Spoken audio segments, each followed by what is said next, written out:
Yes, so my country people, I greet you now. Correctest Fadima Akwas, and I bring you greetings from UEFA Champions League and UEFA Champions League matters. Our people talk saying that person when do where they go clap and for, so we clap and for Arsenal for that their Ogbonge performance against Sevilla for the 2-0 victory for inside the Emirates Stadium, and goals from Trossard and Starboy Bukayo Saka na insecure. This Ogbonge victory for Arsenal we can make them put one leg for inside the next round of the UEFA Champions League, because like this, now 1 point they go need to qualify for the knockout stage of the UEFA Champions League. And for inside this game, I think say Arsenal wingers Gabriel Martinelli and Starboy Bukayo Saka make sure say the fullbacks from Sevilla then work their salary complete, because now back-to-back wahala now then shop for inside those flanks. But also we'll talk about a senior player like Jorginho. Jorginho now one man will be like staying down shop sticks from Arsenal fans, and recently based on say the performance when they perform for some recent games, not with the Arsenal fans they expect. But for this game, I think say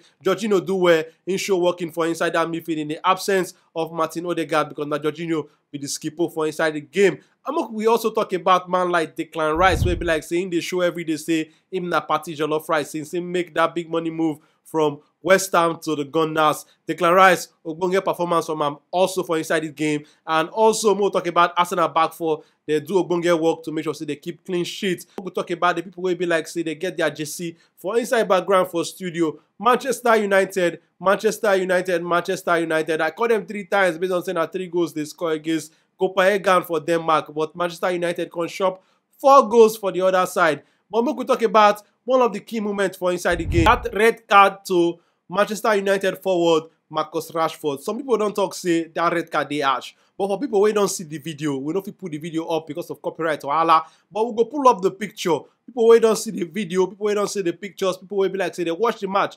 On I think say that red card to Marcus Rashford, is they harsh or na correct decision they give for that place to give Marcus Rashford red card. We will talk about the group standing for this Manchester United group, because like this now, Manchester United, after this loss to Copenhagen, they day for last agbekpo for inside this group. How do they see this group? When I think say Manchester United go fit qualify from this group, or last now Europa League they go play if they finish 3rd for inside this group. But make we also talk about Manchester United manager Erik ten Hag, aka take wall of area. We'll talk about Erik ten Hag, because we don't hear some reports recently say, be like say Manchester United, they don't do small backdoor talk with some kind of managers if you replace Erik ten Hag. But we hear the report where they come from all the reliable sources, and people like them Fabrizio Romano, where they talk say those story no be true. But we know say when rumor don't they happen like this, be like say small drop of truth feed inside. Oh, but how now they see this run of form when Manchester United get? You think say Erik ten Hag go fit turn things around, can't do Ogbonge things, or just maybe in go call shop sack last. You think say the man go fit save him work? Because personally I think say him get a fight to save him work. Now this matter I say make I come carry for on our table, make we like say make we rub mind. Talk how you see am for the comment section for inside this video, and don't forget to share them with your friends and family. Una bye bye.